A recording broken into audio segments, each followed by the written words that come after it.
Hello everyone, फेरि पनि तपाईहरुलाई मेरो युट्युब च्यानलमा स्वागत गर्दछु। तपाईहरुको माझमा लिएर आएको छु मागुर माछाको झोलको रेसिपी। र मेरो हस्बेन्डले माछालाई सफा गरेर मजाले नुन र हर्दी लगाएर राख्नुभएको थियो। र यसमा म अब पकाउन गइरहेको छु। माछा तेल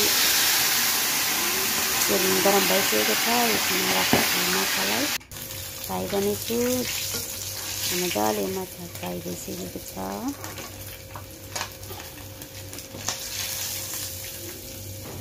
मसिनो पिस बनाएर बनाएको छु। यो चाहिँ मेरो छोराले ल्याएको माछा हो, खोलाबाट साथीसँग गएर। त्यस्तै त खाँदैन, माछाहरू मन पराउँदैन मेरो छोराले चाहिँ, तर ल्याउनु चाहिँ ल्याउँछ, तर माछा चाहिँ खाँदैन त्यसले। कुनै पनि माछा खाँदैन त्यसले, तर पनि कोही बेला जबरजस्ती दिने गर्छ, तर खाँदैन त्यसले। चिकन चाहिँ त्यस्तो खाएको यो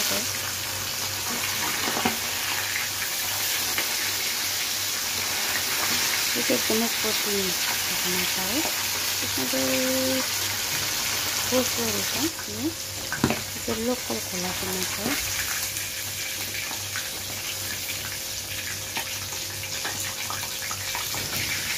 मजाले फ्राई भइसकेको छ माछा।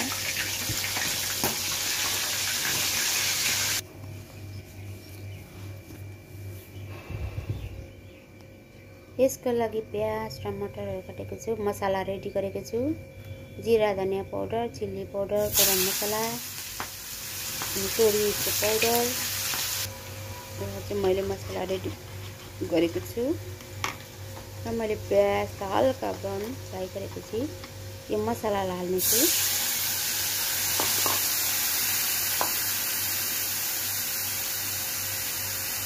तोरीलाई चाहिँ मैले पहिला पिसेर राखेको छु। र यहाँ अदुवा लसुन पेस्ट मैले हालेको छु। र टमाटर, यसलाई मजाले मसला हालेर पकाउने छु एकचोटि।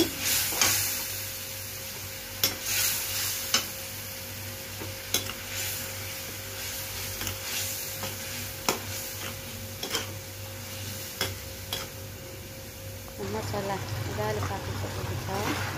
यसमा 1 कप जति पानी एड गर्नेछु। यो चाहिँ अलिकति झोल बनाउनुपर्छ, बेसी होइन, कम्ती 1 कप। र यसमा नुन हाल्नेछु। र यसमा त्यो फ्राई गरेको माछालाई हाल्नेछु। तपाईहरुलाई कस्तो लाग्छ, कस्तो लाग्यो यो रेसिपी, तपाईहरुले लाइक कमेन्ट शेयर गरिदिनु होला, सब्स्क्राइब गरिदिनु होला।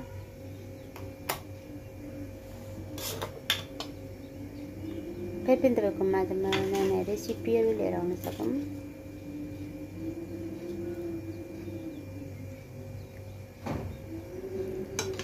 यो चाहिँ मागुर माछाको झोल मजा रेडी भइसकेको छ। यसलाई मजाले पकाउनु चाहिँ एकचोटि, बेसी पनि पकाउनु हुँदैन, माछा काट्दा हुन्छ।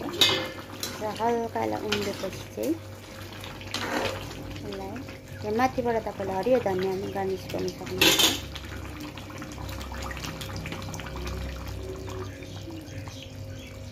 अलिकति त्यो पानी